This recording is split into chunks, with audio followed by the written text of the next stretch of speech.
കുവൈറ്റിൽ മരിച്ച 23 മലയാളികൾക്കും നാടിന്റെ അന്ത്യാഞ്ജലി. മൃതദേഹങ്ങൾ പ്രത്യേക ആംബുലൻസ് വഴി ജന്മനാടുകളിലേക്ക്. മുഖ്യമന്ത്രിയും മന്ത്രിമാരും അന്തിമോപചാരം അർപ്പിച്ചു. നെടുമ്പാശ്ശേരിയിൽ എത്തിച്ചത് 31 മൃതദേഹങ്ങൾ.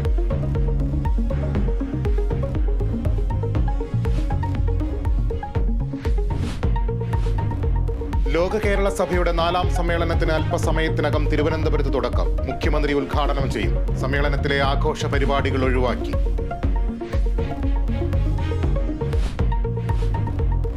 ഇടുക്കിയിലെ കാരവാൻ പാർക്കിന്റെ സ്ഥലമുടമ വിപിൻ വിജയകുമാറിന്റെ പട്ടയത്തിലും അവ്യക്തത.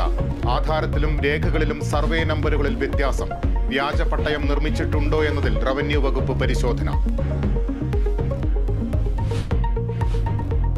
കെ മുരളീധരന് വേണ്ടി കോഴിക്കോട് വീണ്ടും ബോർഡുകൾ. പുലി പതുങ്ങുന്നത് കുതിക്കാനാണെന്ന് പരാമർശം. ബോർഡുകൾ സ്ഥാപിച്ചത് കോഴിക്കോട്ടെ കോൺഗ്രസ് പ്രവർത്തകർ എന്ന പേരിൽ. തൃശൂർ DCC പ്രസിഡന്റായി VK ശ്രീകണ്ഠൻ ഞായറാഴ്ച ചുമതലയേൽക്കും. 2020 ലോകകപ്പിൽ ഇന്ന് അമേരിക്ക അയർലൻഡ് പോരാട്ടം. സൂപ്പർ 8 സാധ്യത സജീവമാക്കാൻ അമേരിക്കയ്ക്ക് ജയിച്ചേ തീരൂ. മത്സരം രാത്രി 8-ന് ഫ്ലോറിഡയിൽ. യൂറോ കപ്പ് ഫുട്ബോളിന് നാളെ തുടക്കം.